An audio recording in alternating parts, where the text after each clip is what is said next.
Installez-vous, on va pouvoir ensemble évoquer les enjeux de ce tourisme martiniquais, les stratégies pour 2025, les objectifs, les priorités. On va essayer de décortiquer ensemble ce travail qui nous attend pour l'année 2025. Il y a des enjeux majeurs, il y a des attractivités au pluriel à renforcer, il y a une destination à confirmer. Patrice Fabre, en termes de stratégie, j'ai dit stratégie au pluriel et attractivité au pluriel, parce que c'est un peu le sentiment qui domine dans le secteur. Il faut pouvoir approcher cet enjeu touristique de plusieurs façons différentes. Oui, tout à fait. D'abord, bonjour tout le monde. Le tourisme, c'est d'abord une passion qui est partagée par tous les acteurs. Je voudrais rappeler que 70% de nos touristes viennent de l'extérieur et je rejoins le film, on a 30% en tout cas dans nos établissements, de touristes résidents, et c'est une très grande chance que nous avons, et c'est vrai que c'est important. D'ailleurs, avant de répondre à votre question, ça permet une rencontre dans nos établissements hôteliers, des rencontres entre des personnes qui viennent de l'extérieur, nos salariés, parce que nous avons dans nos établissements beaucoup de salariés, et puis les résidents ça fait toute une rencontre très importante. Alors la stratégie, j'ai envie de dire qu'elle est à construire. Et d'ailleurs, c'est des propositions que nous faisons au niveau du MEDEF. Nous souhaitons, avec co-construire, être associés, co-construire une stratégie touristique pour développer le tourisme à la Martinique. Alors, on a des tas de propositions à faire, mais on aimerait participer à un plan de développement global qui est nécessaire à mettre en place. Catherine Roda parlait à la fin de cette vidéo de résilience, de capacité de rebond. Ça se traduit comment dans le tourisme ? Si vous voulez, pour nous, l'image est quelque chose de très important. Nos clients viennent beaucoup de l'extérieur, et donc avant de venir, par exemple, pendant tout ce qui s'est passé en septembre, octobre, novembre en Martinique, c'est une période très importante de réservation, et on n'a plus eu de réservation. Du 15 septembre au 15 décembre, les réservations se sont arrêtées. Enfin, je parle globalement, bien sûr, on a des réservations qui sont arrivées, mais on a eu un arrêt parce qu'on a eu une telle communication négative à l'extérieur. Ça pose un problème. Et ça arrive juste 2 ans après la période du Covid. Le Covid à la Martinique, ça a duré 2 ans. Pendant 2 ans, on n'a pas pu travailler. Pourquoi 2 ans ? C'est parce que le couvre-feu a été levé à la Martinique fin mars 2022. Jusqu'au 31 mars 2022, on était en couvre-feu. Ça veut dire qu'on a eu une situation extrêmement compliquée. Donc on a eu le Covid, très forte relance, parce que la Martinique est très attractive. Et c'est vrai qu'on a énormément, on a très bien rempli, on a très bien fonctionné. Et puis, il y a cette crise qui... en fait, on n'est pas directement concerné parce qu'on n'est pas... on est plus concerné... On est comment dire un dommage collatéral de la situation. Et alors, on avait quand même des clients, énormément de Martiniquais sont venus, heureusement, dans nos hôtels pendant cette période. Mais c'est vrai que c'est pas facile. Alors, on a aussi un autre problème, c'est que nous avons une forte saisonnalité. Nos clients, nous avons beaucoup de clients. Enfin, on est complet, généralement, du 15 décembre au 15 mai. On est complet. Avec une clientèle qui vient généralement plutôt de France métropolitaine. Et puis, le reste de l'année, ben, on rame. Alors, heureusement, on a les résidents, mais on rame pour faire venir d'autres clients de l'extérieur. Pour ça, il faut des liaisons aériennes. Alors, il s'est passé plein de choses là ces derniers temps, puisque d'abord Air France, je tiens à souligner la mise en place des liaisons avec Roissy nous offre tout le marché européen. Donc on a aujourd'hui des Européens qui viennent dans nos hôtels par Air France, grâce à Air France, hein, faut le dire. On s'est tellement battu pour ce hub, pour ces liaisons avec Roissy, que moi j'en suis très satisfait. Et d'ailleurs, les vols de Roissy vers la Martinique et la Guadeloupe vont être doublés prochainement.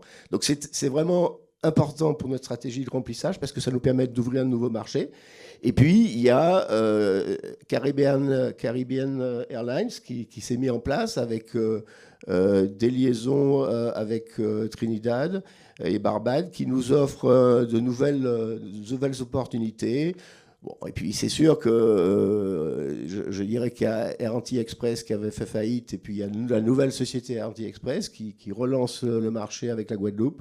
Ça ce sont des bonnes choses. Il y a aussi Air France qui a ouvert une liaison avec Cayenne-Belém, Fort-de-France Cayenne-Belém. Et là aussi, c'est une opportunité pour toucher le marché sud-américain. Voilà. Mais on a globalement très forte attractivité 6 mois par an. Et puis le reste du temps, on n'a pas suffisamment d'attractivité. Et ça, il faut diversifier les marchés. Et c'est justement, c'est le cœur de cible du travail du comité martiniquais du tourisme. On va passer le micro à Bruno Brival. Se diversifier, sortir du tout balnéaire, c'est un peu le projet que vous aviez annoncé, Bruno Brival, à la prise de fonction. Aujourd'hui, où est-ce qu'on en est dans la mise en place de cette attractivité, de ces attractivités, comme je le disais, au pluriel ? Mais écoutez, bonjour à tous. Oui, on y est. On a commencé assez fort. Bon, il est clair qu'aujourd'hui, on a véritablement le message de se dire que le territoire doit être lisible et pas seulement visible. Faire de la communication, c'est bien, c'est sympathique, c'est très bien, c'est efficace, mais il faut être lisible. C'est-à-dire qu'il faut être reconnu sur des segments bien précis qui sont des segments de différenciation.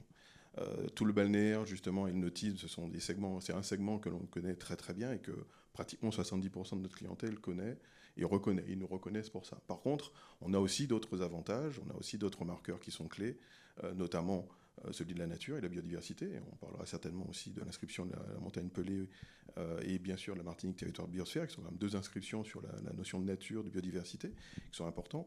Vous avez un 3e segment qui est celui aussi qui d'ailleurs que quelques-uns d'entre vous, même souvent, sont de véritables promoteurs, parce que c'est la gastronomie, c'est le spiritourisme.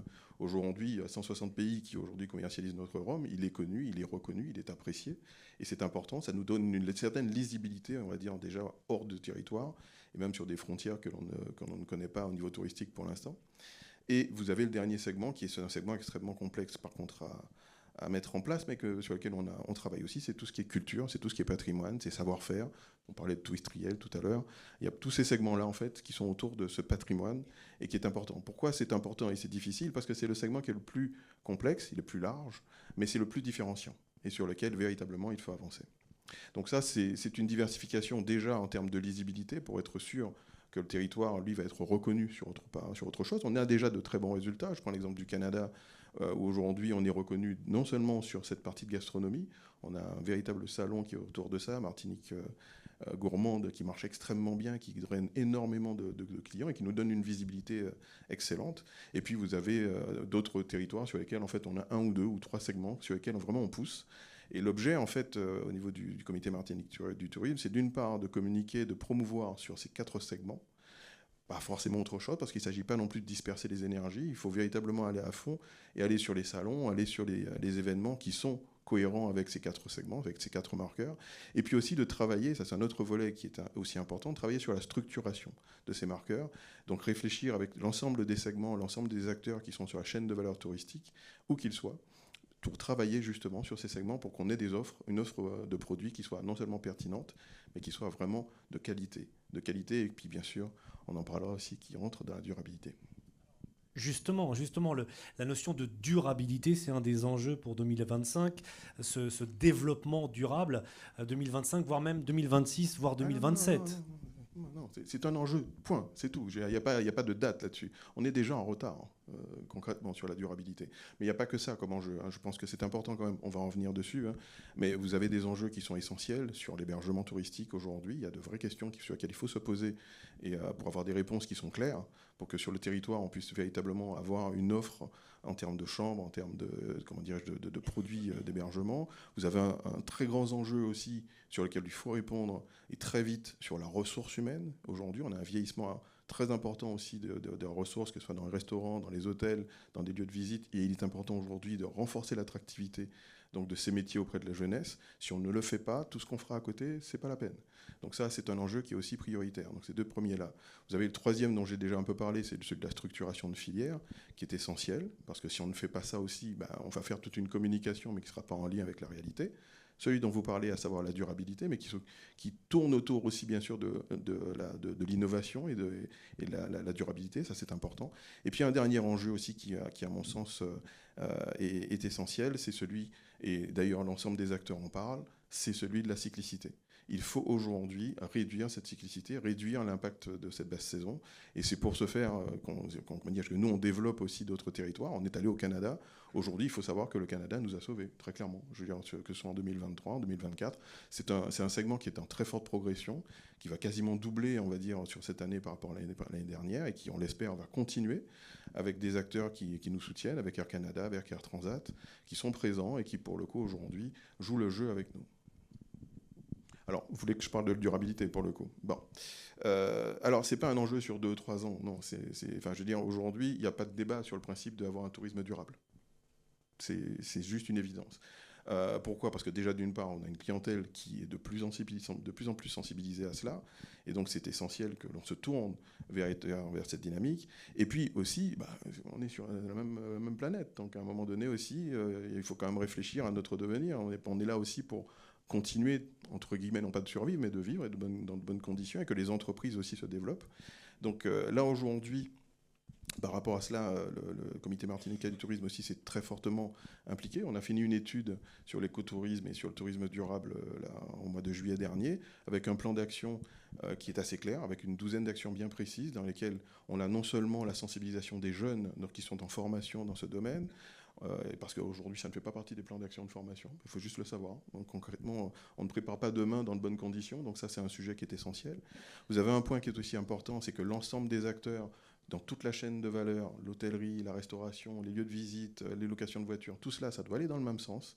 Donc on a prévu justement, et on a mis en place d'ailleurs des fonds spécifiques là-dessus, sur l'accompagnement donc des entreprises, pour que justement on puisse être non seulement sensibilisé, non pas seulement les gérants, les chefs d'entreprise, mais aussi les équipes, sur la sensibilisation donc au tourisme durable, la formation, qu'on aille jusqu'au niveau de l'économie circulaire, que les gens comprennent ce que c'est, que ça implique, et que ça va justement circulariser notre économie, c'est extrêmement important. Et puis après, bien sûr, qu'on puisse les accompagner dans une transition, qui se fera bien sûr accompagner avec des cabinets conseils spécialisés. Et là, l'objet, en fait, est de lancer ce projet-là dès 2025, et qui va durer tant qu'on en aura besoin. Il y a des fonds publics pour ce faire, il y a des fonds européens, il y a des fonds de la DME, il y a des fonds du FSE pour la formation. On les a tous très bien identifiés, et on va lever tout ce qu'il faut pour que ça se fasse. Merci Bruno Brival. Catherine Gombard, on parle de diversification, on parle de stratégie. Qu'est-ce qui est fait de manière concrète pour justement diversifier cette offre touristique en 2024, bientôt 2025 ?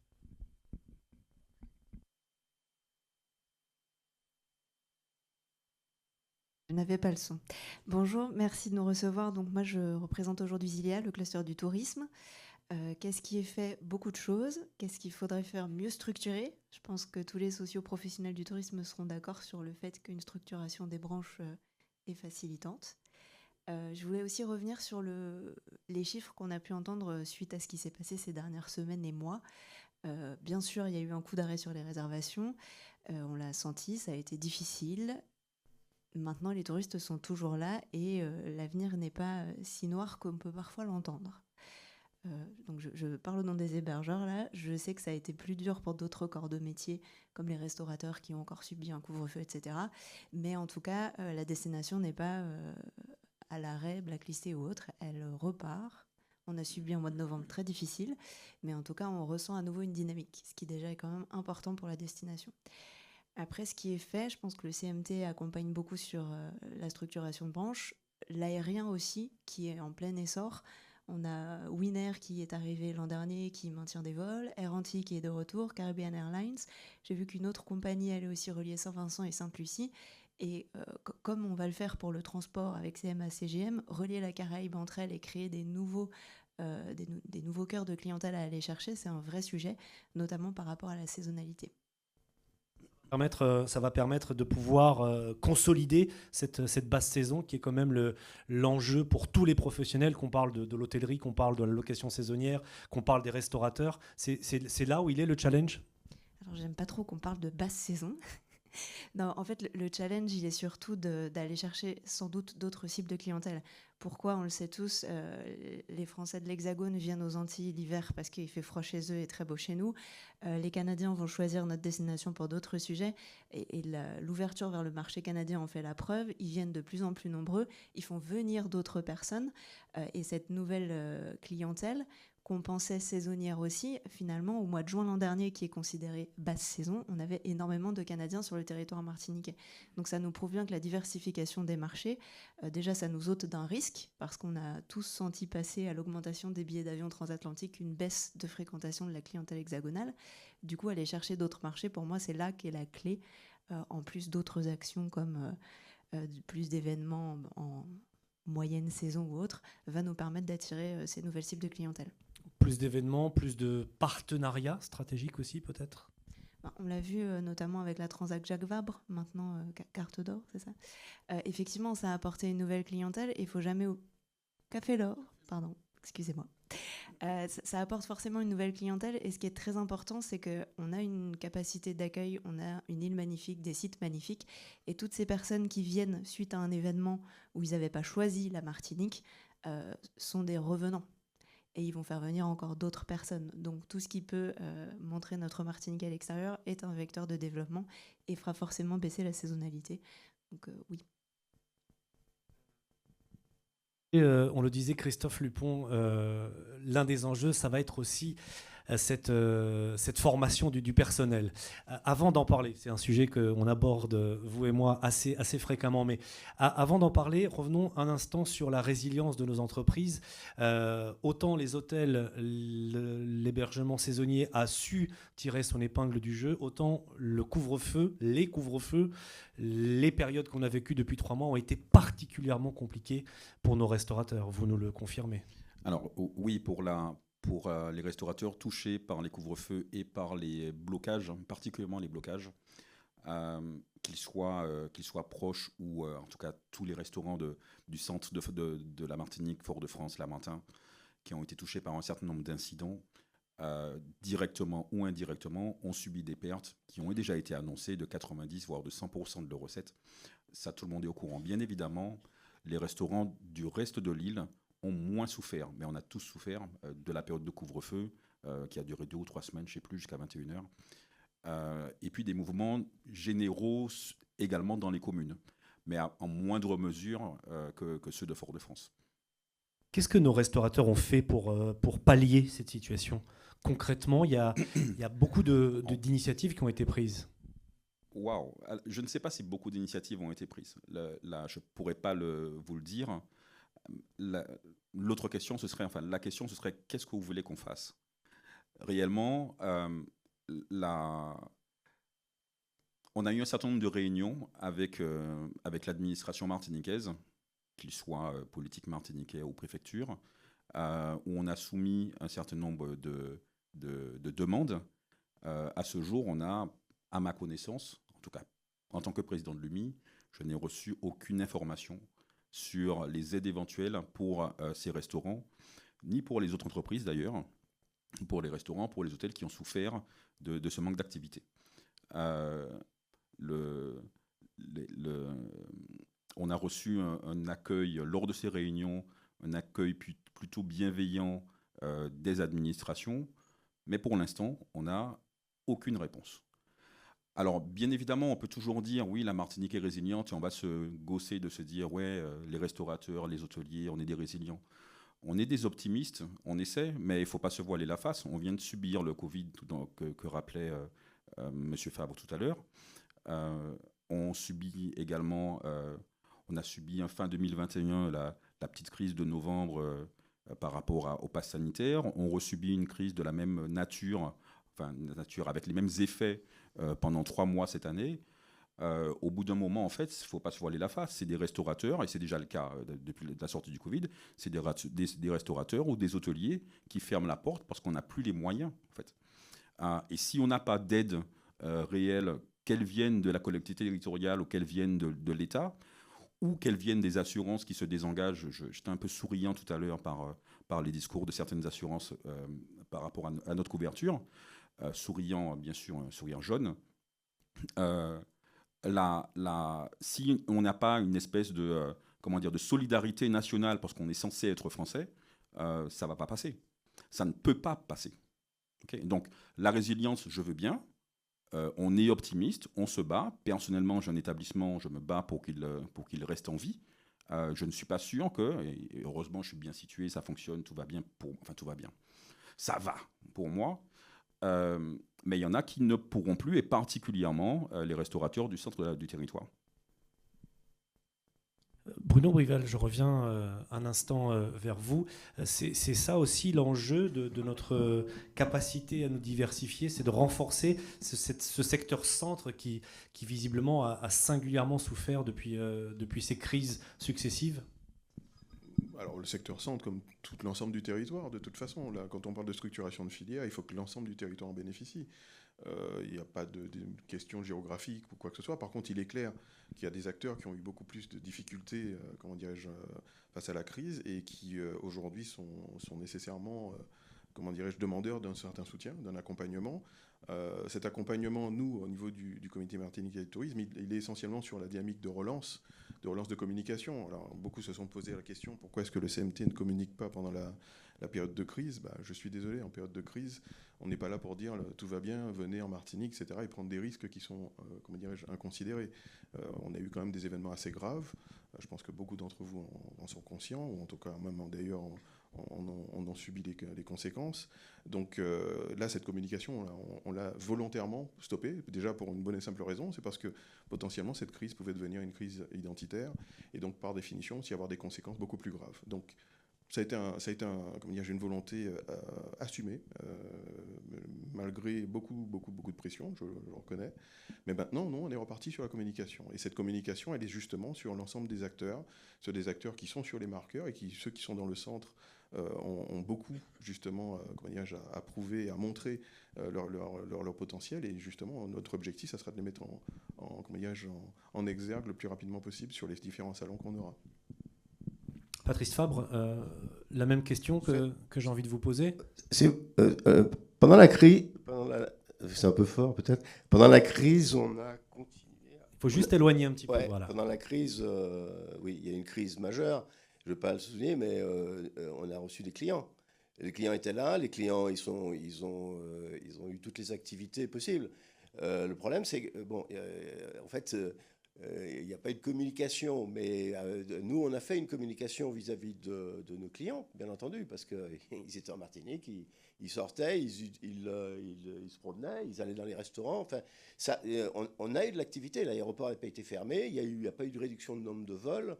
Je veux dire, communication, il y a un moment, il faut quand même pouvoir expliquer les choses. Et moi, je suis plutôt pour communiquer, me dire la vérité, mais il faut quand même parler. On a dû expliquer à nos partenaires qu'est-ce qui se passait, comment, etc. Parce qu'on a reçu du monde tout le temps. Hein. Il n'y a pas eu une activité qui a été fermée. On a eu un problème pas sûr. On n'a eu aucune annulation. On a, à part le raid des Alizés, mais on n'a eu aucune annulation. C'est plutôt les réservations futures qui nous ont posé problème. C'est pas de ce côté-là, ça a fonctionné. Mais moi, j'ai envie de dire, ça fait 30 ans que je suis dans ce secteur. Ça fait 30 ans qu'on remplit 6 mois par an. Et c'est vrai que il y a quand même, il faut quand même reconnaître qu'il y a des choses à faire. Il y a des choses super qui sont faites. La Transat Jacques Vabre, c'est une très bonne opportunité. D'ailleurs, c'est des acteurs privés qui ont fait venir la Transat Jacques Vabre. Il y a des choses très positives qui se passent en Martinique. Le chose, c'est qu'il faut un plan d'action global. Il faut un plan d'action coordonné.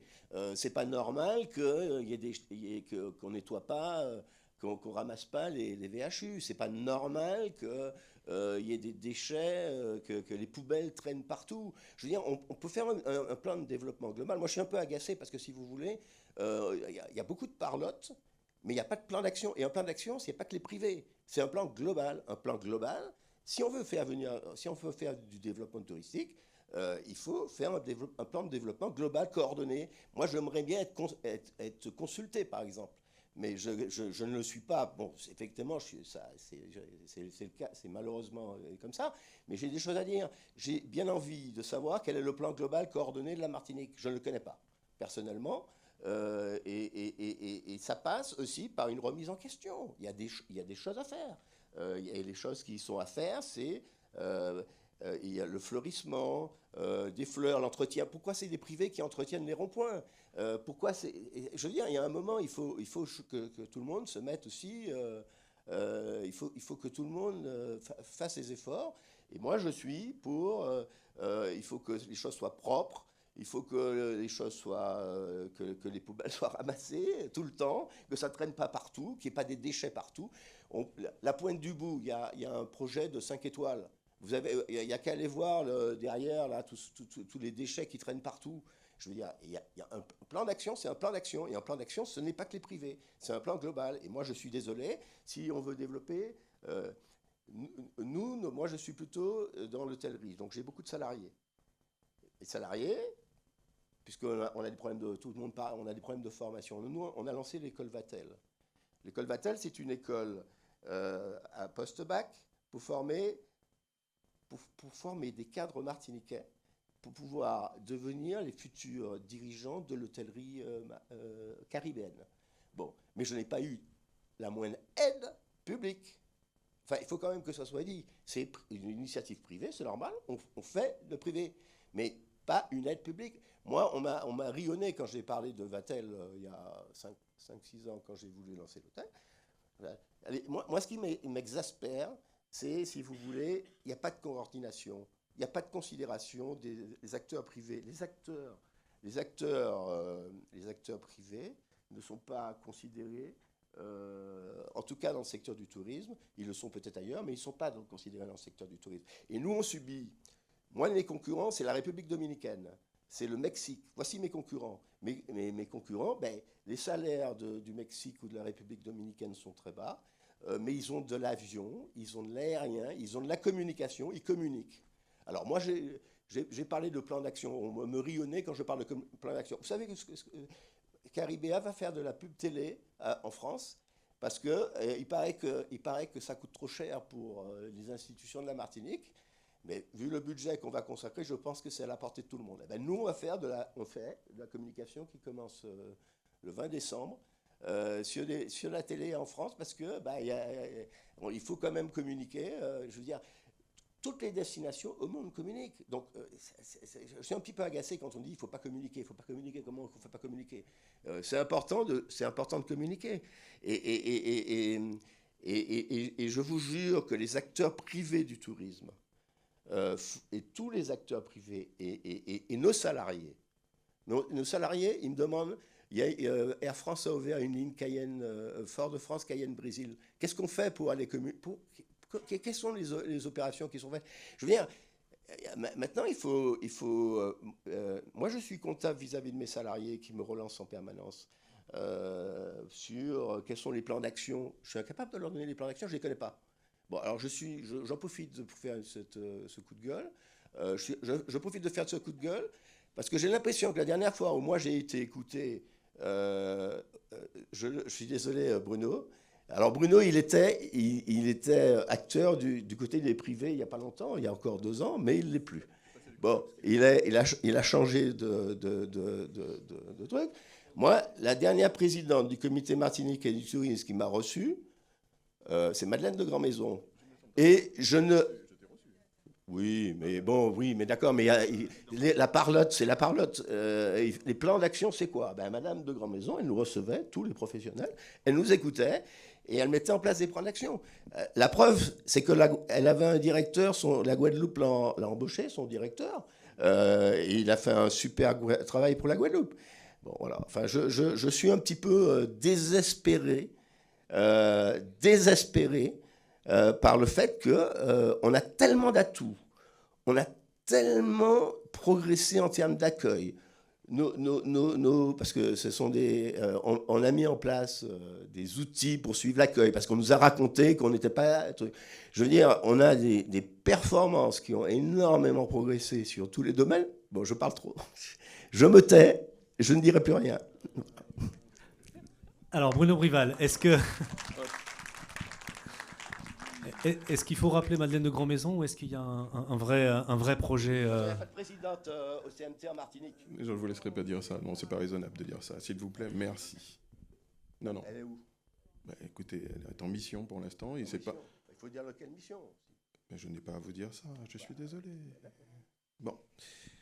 Je vais passer sur cette petite phrase qui ne me plaît pas. Bref, toujours est-il que là, on va parler peut-être de Guyane, pour le coup. Quand on a organisé, quand on a pris en compte le fait que l'enjeu principal était l'enjeu, justement, alors je ne dirais pas basse saison, je dirais saison d'opportunité. Ça sera mieux, comme ça, tout le monde sera d'accord. On a travaillé sur partir en vacances en Martinique.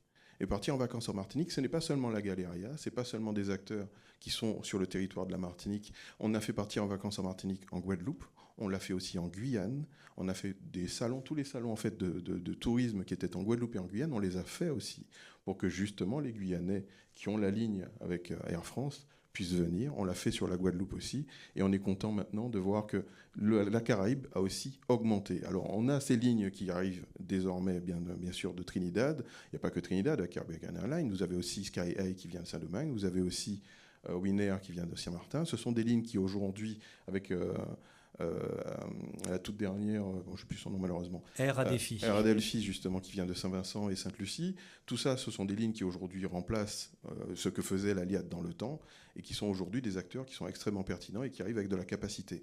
On a négocié avec toutes ces compagnies aussi pour savoir exactement ce qu'il en était en termes de capacité. On a négocié aussi avec les compagnies aériennes lorsqu'on était à Topresa, avec Air France, avec Air Caraïbes et avec Corsair pour qu'il y ait une augmentation de près de 15% en offre de sièges. Tout ça, ça a été fait pendant les différents salons. On ne va pas là non plus seulement pour vendre le territoire, on va aussi pour négocier avec des tour opérateurs, pour travailler aussi sur des points qui sont sensibles, notamment sur les fameux marqueurs qui aujourd'hui sont moins connus et sur lesquels en fait on a une offre à vendre. On a négocié aussi avec Air Canada. Le fait que Air Canada vienne de Toronto, ça ne s'invente pas non plus, c'est quelque chose qui a été fait. Ce n'est pas non plus une chose simple à faire. Je vous rappelle qu'on est avec des compagnies aériennes qui, on espère tous vouloir faire venir du monde de New York ou aller à New York, c'est très bien, sauf que c'est compliqué. Vous avez des compagnies aériennes qui aujourd'hui ont des revenus garantis, et ces revenus garantis, c'est tout simplement illégal. On ne peut pas les payer, on n'a pas le droit de les payer, donc on organise autrement, on fait les choses différemment. Toronto, la ligne de Toronto, elle ne s'est pas faite comme ça d'un coup de botte magique. On n'est pas seulement allé voir Air Canada en disant faites venir la ligne. On a négocié pendant un moment, et là je rends hommage à l'équipe parce que je n'y étais pas moi, mais en tout cas le résultat je trouve très pertinent. On a négocié avec Air Canada, on a négocié pour avoir finalement 50% de slots qui étaient garantis. On l'a réussi à le faire avec le Club Med et avec MSC. Et donc là, pour le coup, vous avez une ligne qui s'est créée sur Toronto et qui est aujourd'hui à près de 80% de taux de remplissage. Et donc maintenant, elle va fonctionner toute seule. C'est un modèle qui aujourd'hui remplace le fameux, revenu garanti. Et lorsqu'on va aller à Routes America en février prochain, notre objet, c'est justement d'alimenter cette façon de fonctionner pour que finalement, derrière, on ait aussi des lignes qu'on n'a pas réussi à avoir jusque-là. C'est tout ça qu'on fait. Alors peut-être qu'on ne l'écrit pas, peut-être qu'on ne communique pas assez dessus. C'est un fait. Et là, pour le coup, on va y remédier. Mais toujours est-il que ça travaille. Et là, pour revenir sur la communication, et je finirai dessus parce que là, ça m'énerve un petit peu. On n'a pas arrêté la communication sur le marché canadien. On ne l'a pas arrêté du tout. Tout simplement parce que le marché canadien est un marché qui a été préservé de toute la communication négative. On y est allé à CTV, on a fait aussi de Martinique Gourmand, on a travaillé dessus. J'ai même reçu des messages disant « Mais pourquoi est-ce que vous en bossez sur le Canada alors qu'on doit aller sur l'Hexagone ?» C'était important de le préserver parce qu'aujourd'hui, le Canada va faire près de 15%, à mon sens, 15% de notre clientèle, alors qu'il y a 2 ans, elle ne faisait que 5%. C'est essentiel. C'est aujourd'hui une clientèle qui vient sur le territoire et qui ne respecte pas la côté cyclicité. Elle ne se pose pas de questions, elle vient tout le temps. Elle vient et elle dépense. Et elle laisse des tips. Bon. Donc là, pour le coup, ce sont des clients qu'on a identifiés. Il n'y a pas que le Canada, on a la Suisse, on a la Belgique, on a l'Allemagne, sur lesquels on va travailler. On a des plans d'action qui sont prévus justement de communication avec des éductours, et j'espère que l'ensemble des acteurs privés vont pouvoir nous accompagner aussi dessus. Et tout cela, ça se fait dans un plan de communication qui a été de relance, qui a commencé depuis 2 semaines déjà, sur le marché national essentiellement, parce que c'est celui-là qui a été le plus touché. C'est un plan qui a été fait en accord avec, avec Atout France, qui a abondé. On a près de 350 à 400 000 euros qui ont été positionnés là en moins de 2 semaines pour relancer complètement la machine sur le mois de décembre et le mois de janvier. Et on l'espère avec en plus des compagnies aériennes qui jouent le jeu, qui nous ont dit aussi, écoutez, vous faites ce plan de relance, nous aussi on va communiquer dessus et on va baisser les prix de façon à ce que finalement ça soit encore plus attractif. Donc tout ça, c'est dans une certaine cohérence. Et on l'espère. Alors c'est vrai que c'est pas simple de trouver 700, 800 000 euros pour faire une communication sur la télévision, etc. On va le faire, on va trouver, on va chercher, on va trouver. Il y a des fonds européens, on va les lever, on va gérer ça. Mais en tout cas, et ça sera pour l'année prochaine. Mais l'objet, entre guillemets, de la relance, nous, on y a vraiment répondu. On y a vraiment répondu. On y a répondu au moment où il le fallait aussi. Alors, il y en a qui ont voulu le faire plus tôt. C'était pas simple. Il y avait des rebonds aussi au niveau de la crise. Lorsque vous communiquez notamment sur la notoriété du territoire, vous ne pouvez pas vous permettre d'avoir le lendemain une communication qui vous dit, voilà, il y a des choses qui ont été brûlées, il y a des choses qui ont été cassées, etc. C'est-à-dire que c'est de l'argent qui est perdu. Je suis désolé. Et moi, c'est de l'argent public. Je ne le perds pas. C'est pas mon rôle. Mon rôle, c'est de l'utiliser au bon moment, au meilleur moment, pour que finalement ça fonctionne. Alors, j'espère qu'il n'est pas trop tard. Je pense que sur la fin de l'année, en tout cas, nous, on a vu des prévisions qui sont quand même assez intéressantes au mois de décembre. On espère retoucher encore le million cette année. Et oui, malgré tout. Et pour le coup, j'espère qu'aussi, derrière, on sera peut-être en travail plus commun et plus, en collectif. Par contre, il y a un point sur lequel on est d'accord. C'est vrai, on ne travaille peut-être pas encore assez, en tout cas pas en symbiose. Maintenant, il faut que tout le monde se mette aussi autour de la table et se dise, voilà, les enjeux, on les a partagés. Moi, en tout cas, j'ai donné les 5 enjeux que j'ai précisés. Ce sont les 5 qui, aujourd'hui, pour moi, sont prioritaires. À partir de là, si on est tous d'accord là-dessus, on va mettre les plans d'action qui vont aller. Alors, je vais me tourner vers Stévic, parce qu'on va entendre le point de vue de notre jeunesse qui se lance dans l'entrepreneuriat et qui se lance dans le tourisme. Stévic, d'abord, comment ça va ? Comment ça va pour vous, pour le village Pomme-Cannelle, après ces 3 mois que nous avons vécus ? Bonjour à tous. Alors, après ces 3 mois passés, malheureusement, nous sommes remplis d'inquiétudes, puisque nous savons que nous avons passé la période de septembre et octobre, où nous recevons majeure partie de nos réservations. C'est sûr que cela a recommencé, puisque effectivement, moins de médiatisation, du mouvement, tout ce qui s'ensuit. Mais nous savons pertinemment que cette année 2025 sera difficile. Ça, on en peut en démode. Donc certes, le CMT effectivement a commencé une campagne de communication. L'aspect sécuritaire que les Canadiens notamment nous demandent en permanence pour avoir participé à de nombreux salons effectivement. En France hexagonale également effectivement qui représente plus de 50% de notre marché, malheureusement ils ont les informations en temps réel comme nous-mêmes. Donc c'est sûr que l'impact sur les réservations, qu'on le veuille ou pas, est relativement négatif. Alors, on reste bien évidemment relativement optimiste s'il le faut. Vous me direz, la jeunesse, effectivement, se doit de l'aide pour évoluer. Mais nous sommes confrontés aux réalités, malheureusement, du territoire. Des aides, pour ma part, auxquelles je peux parler vraiment en connaissance de cause, avec le FEDER notamment. Quand vous avez des dossiers qui débutent en 2019, dernier règlement reçu en 2024, pour passer le Covid, c'est sûr que ça ne facilite pas les choses. Et là, vous avez une crise qui arrive par la suite. Donc, encore une fois, on veut rester optimiste, tout ce qui s'ensuit. On veut faire valoir notre territoire et encore plus, pour ma part, la Martinique, puisque maintenant 8 ans que je suis à la gestion de la structure. J'ai, lors de mes déplacements effectivement avec le CMT, souvent mis en valeur, en avant le fait que on vendait la Martinique comme une destination balnéaire uniquement. C'est vrai que depuis un certain nombre d'années, grâce au Spirit Tourisme, des accompagnements lors des salons, effectivement, on met tout cela en avant. Mais également, grâce à l'entrée au patrimoine mondial UNESCO de la montagne Pelée et des Pitons du Nord, on voit que le nord de la Martinique rayonne davantage. Et bon, on espère en tout cas que ce sera favorable à ce que l'économie reprenne. Et vous l'avez-vous ressenti aux prêcheurs, cet impact de l'inscription à l'UNESCO? Les clients, les touristes en ont parlé? Ben, initialement, une bonne part de notre clientèle, on va dire, du tourisme vert, vient pour cela, les randonnées, la montagne Pelée, Piton du Nord, Cascade Couleuvre et j'en passe. C'est sûr que cela vient renforcer. Alors, on ne peut pas encore réellement jauger l'impact de cette notoriété maintenant. Je pense que c'est au cours des années à venir, même si effectivement, à l'image de certains monuments sont entrés au patrimoine mondial de l'UNESCO, qui ont eu des répercussions, on va dire quasiment sous les 5 ans qui ont suivi. Donc on espère en tout cas pouvoir ressentir cela. Pour l'instant, ce n'est pas encore totalement le cas, mais on pense que même si c'est anonymement, on jouit de tout cela. On garde espoir, on est résilient, on se dit qu'en 2025, on va réussir à rattraper tout ça, à effacer tout ça. Rattraper, c'est un bien grand mot. Encore une fois, il faut rester optimiste, certes, mais on ne pourra pas. C'est sûr qu'on est obligé, surtout sur des entreprises à taille humaine, je dirais, comme la mienne, de pouvoir prendre des dispositions. Malheureusement, ça passe par le personnel. C'est dans une phase d'évolution, d'expansion. Comme l'a souligné CMT, on se devait effectivement cette montée en gamme sur l'ensemble du territoire et on a procédé à cela avec une montée en gamme de la structure en hôtel 3 étoiles. Mais c'est sûr que les répercussions sont telles. Nous avons fait des investissements, il faut les répercuter.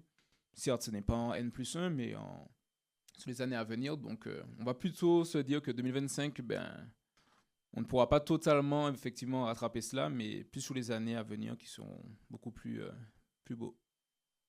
On garde espoir. Christophe Lupon, je reviens vers vous un instant parce que on a cet exemple de notre jeunesse qui réussit, mais il y a encore énormément de travail à faire, notamment pour la restauration, pour trouver ce personnel qui reste. C'est l'un des enjeux pour nos restaurants, c'est de garder son personnel.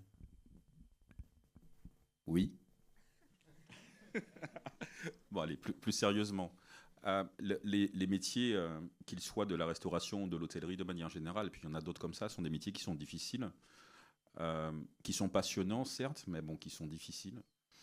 La jeunesse actuelle, mais pas que, n'est plus intéressée depuis la sortie de Covid. C'est un phénomène national, voire international, n'est plus intéressée par ces métiers-là. C'est pas un problème de formation, c'est pas un problème de formation, pardon. C'est un problème d'envie d'exercer ces professions, parce qu'il y en a plusieurs, à travers le monde. Et je ne cesse de le rappeler, la différenciation pour travailler dans des métiers compliqués, la différenciation se fait au niveau de la rémunération. Okay. Dans beaucoup de pays, je ne vais pas dire tous, mais dans beaucoup de pays, les personnes qui travaillent dans l'hôtellerie, dans le tourisme, dans la restauration, gagnent plus que la moyenne du territoire. C'est le cas en République dominicaine, par exemple. Quelqu'un qui travaille dans un hôtel en République dominicaine va gagner plus que celui qui travaille dans un commerce classique.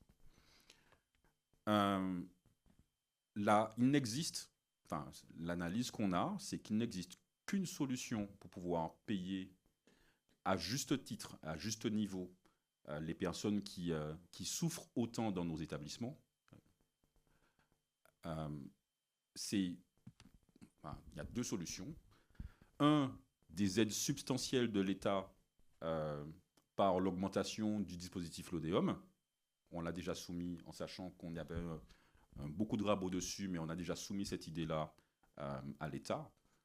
Donc de notre côté, c'est l'idée qu'on défend depuis quelques années maintenant, augmenter les gammes de ce qu'on fait, enfin la qualité de ce qu'on fait à Martinique, de manière à pouvoir justifier un prix plus important. Okay.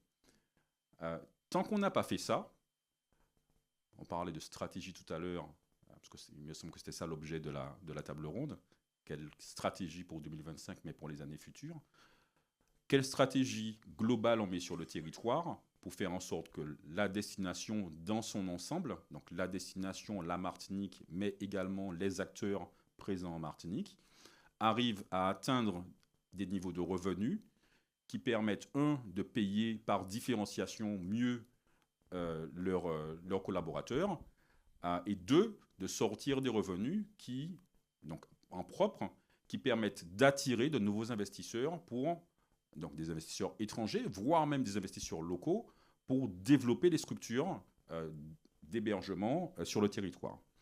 Je reviendrai juste sur un point qu'a soulevé Bruno Brival tout à l'heure. La validation d'Air Canada et d'Air Transat a été faite par une garantie d'MSC et du Club Med pour remplir 50% des vols. Allons juste imaginer qu'il n'y avait pas le Club Med sur le territoire. Donc allons juste imaginer une idée qui est défendue depuis des années. Il faut absolument développer des petites structures, etc. Les grandes, c'est pas trop grave. Okay? S'il n'y a pas d'établissement majeur sur une destination, il n'y a pas de développement de ces lignes aériennes. Okay? Et il faut bien prendre conscience de ça. Je ne voulais pas en parler, mais là, je me sens un petit peu obligé. Allons tous réfléchir ensemble sur le cas de la batelière. OK? Donc, allons tous, pas aujourd'hui, pas maintenant, allons tous réfléchir ensemble sur le cas de la batelière. Allons tous réfléchir ensemble sur le cas de l'ex-méridien qui a été abordé tout à l'heure. Qu'est-ce qu'on fait? Le Marouba, c'est autre chose, mais le Marouba aussi, c'est un hôtel emblématique. J'ai appris que récemment que le Marouba faisait partie des premiers établissements de la Martinique. Je ne le savais pas. Je pensais que c'était un truc relativement récent. J'ai découvert le Marouba quand j'ai fini mes études, donc en 1995. Et je pensais que c'était un établissement relativement récent. Mais c'est beaucoup plus vieux que ça. Alors, ces grandes structures disparaissent de la Martinique. Tout le monde a l'air de se dire, bon, ben, c'est pas grave, de toute façon, c'est remplacé par les villas, c'est remplacé par chez l'habitant, etc. Allons juste imaginer une seconde que voilà, le Club Med disparaît, que le Baquois disparaît, que la batelière disparaît. Vous pourrez aller chercher des avions où vous voulez, et on va vous dire, c'est quoi la garantie? Ok, bon, on va réunir Pomme Cannelle, on va réunir, je sais pas, le Bambou, on va réunir quoique le Bambou, ce n'est plus une petite structure. On va réunir Villaveo, et puis on va tous les adhérents de Villaveo pour garantir des sièges. Bien évidemment, c'est possible. La structuration de la filière, la structuration des filières liées à l'hébergement, liées à la restauration, pourrait éventuellement permettre, si on arrive à travailler main dans la main, ce qui est un peu compliqué sur notre territoire, à garantir ce genre de choses-là. Mais oui, pourquoi pas. Je veux juste terminer par une idée, et en fait, ton intervention me l'a fait oublier. La formation, parce que c'était ça ta question. Il y a suffisamment d'organismes de formation sur le territoire pour pouvoir former les jeunes. Il y en a à l'heure actuelle même trop, parce que ces structures de formation ne trouvent pas de stagiaires ou d'apprenants. Et ce, quel que soit le niveau. Donc, que ce soit un niveau basique, CAP, Bac Pro, BTS, ou même chez Vatel, tous les organismes de formation en Martinique spécialisés dans l'hôtellerie, la restauration, le tourisme sont en manque d'apprenants.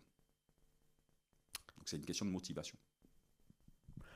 On va passer la parole à Alexandre Ventadour. Comment est-ce qu'on peut mettre en place cette politique globale et entendre la voix du secteur privé? L'écouter, l'entendre et l'écouter, ce sont deux choses différentes. Alors, je vais essayer d'être rapide parce que la présidente m'a permis de revenir sur scène, mais m'a dit de faire vite parce qu'on a déjà dépassé l'horaire. Mais je me tenais de réagir aux différents propos et puis surtout de répondre aux interrogations pour que ça engendre des réflexions et peut-être pouvoir répondre à certaines questions. Je commençais par rendre hommage au groupe Fabre qui, en effet, n'a pas attendu nécessairement l'aide publique pour se remettre en question et pour engager une rénovation et une montée en gamme. Et on l'a dit, ça vient d'être dit, qui est nécessaire quand on veut augmenter ses prix. Et quand on a des conversations je vois un groupe et des dirigeants qui font par eux-mêmes et ensuite espèrent avoir des retombées de la part du public. C'est important de le souligner parce que c'est important de dire que dans la plupart des cas, le privé pousse et le public vient financer, vient suivre et vient mettre un cadre qui soit favorable. Maintenant, je ne peux pas souscrire à tout ce qui a été dit parce qu'on fait énormément de choses. Bruno l'a rappelé. Et on vient de parler du Club Med, par exemple, dont on a travaillé, sur lequel personnellement j'ai essayé d'aider à faire en sorte que, notamment via les fonds FEDER, on puisse financer une rénovation l'année dernière. Et on vient de voter le mois dernier l'extension pour l'année prochaine. Donc sécuriser cette marque internationale, mais malheureusement, c'est la seule. Et ce qui pose un problème qui, moi, me turlupine depuis maintenant quelques mois, quelques années que je suis élu, c'est qu'on a une crise de l'hébergement sur le territoire. On a une crise de l'hébergement parce qu'on considère assez mal et on a du mal à évaluer ce que sont les meublés de location. Maintenant, on sait que c'est un peu plus de 8000 parce qu'il y a des études, notamment via le CMT et dans le cadre Zilea, qui ont été conduites et exposées. Mais on ne savait pas dans quelle proportion on était. Et je pense que c'est encore minoré parce qu'évidemment, il y a des personnes qui passent sous le radar. Et on sait que sur l'hôtellerie, en fait, on perd parce que les établissements ferment, parce que les établissements ne sont pas rénovés, parce qu'il y a des appels à manifestation d'intérêt qui s'avèrent être infructueux, parce qu'il y a des choix particuliers qui sont faits et qui nous conduisent véritablement dans le mur, alors que le potentiel, ça a été dit et rappelé, on le sait, il est là. Il n'a pas bougé. À la fois la nature, à la fois les infrastructures, elles ne font qu'évoluer, peu importe ce qu'on en pense, nous, en tant que résidents. Et puis surtout, les Martiniquais, eux, s'améliorent dans leur appréciation du tourisme, mais notamment parce que, comme il y en a de plus en plus qui ont des meublés, forcément, la considération vis-à-vis du tourisme qui devient un gain financier direct, elle est en train de s'améliorer et aujourd'hui, elle est assez bonne pour qu'on puisse intensifier. Ce que je voudrais dire, c'est qu'il y a une réalité, c'est qu'il n'y a pas de... Le préfet a critiqué les élus en télé, a dit qu'il n'y avait pas de projet en Martinique. Alors, c'est évidemment pas vrai, mais ce qui est vrai, c'est que la structuration des plans n'est pas la même sur tous les secteurs d'activité.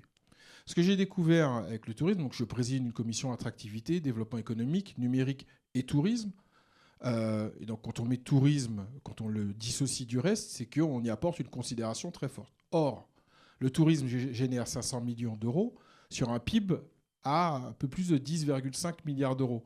Donc, finalement, qu'est-ce que représente le tourisme dans l'activité économique directe et identifiée du territoire? Allez, je vais dire moins de 10% pour ne pas être insultant. Mais moins de 10%, c'est trop faible. Ça veut dire que par rapport à nos voisins qui sont allés en moyenne à 25, pour certains trop à 60 et d'autres à peu près à 20-25, on part perdant parce qu'on n'a pas cette considération, le territoire n'a pas cette considération et ça se ressent pas que dans la formation, mais dans l'incitation qui est faite à l'ensemble des Martiniquais à aller vers des activités touristiques. Et on n'a pas de plan. On n'a pas de plan touristique depuis 99.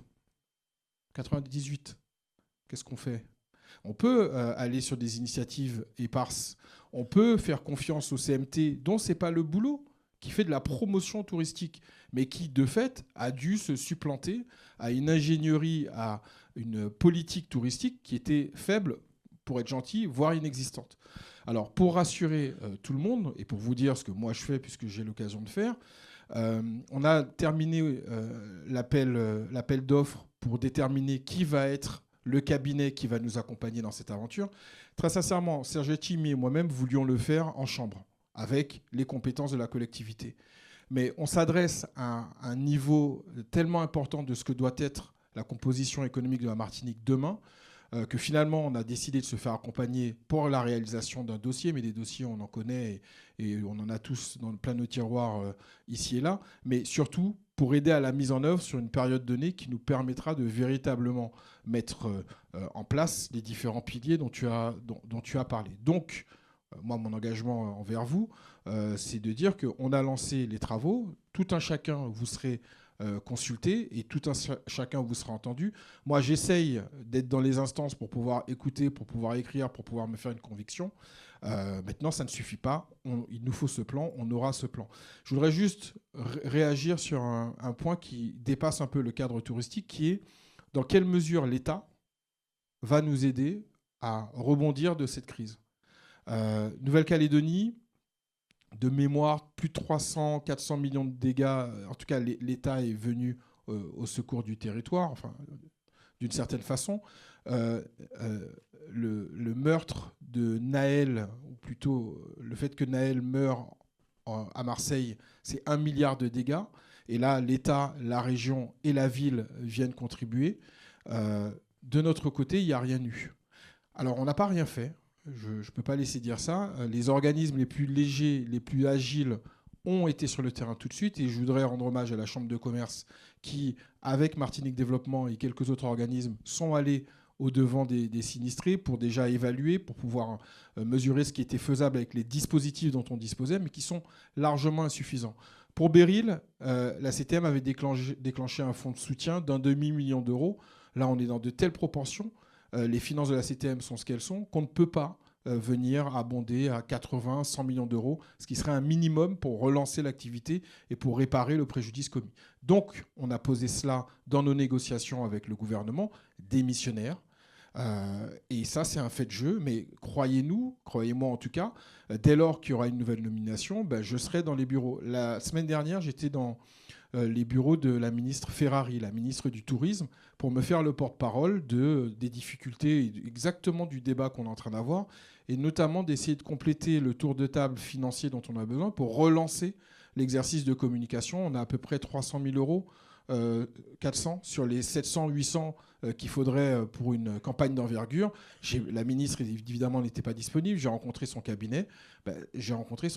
Et quand il y aura à nouveau une ministre de nommer, j'irai la voir, ainsi qu'à Tout France, pour trouver les deniers nécessaires à relancer cette communication. Donc voilà, je ne fais pas une opposition entre le politique et le privé, parce qu'en réalité, on va tous dans le même objectif. Moi, j'ai besoin que le privé se développe pour générer de la fiscalité, pour enrichir le territoire.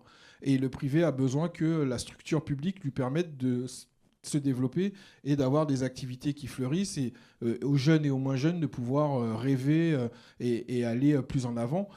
Mais simplement, voilà, je voulais apporter en tout cas une autre vision des choses, et vous dire en tout cas que des concertations ont été menées, que d'autres vont être menées, que surtout il y a des actions essentielles.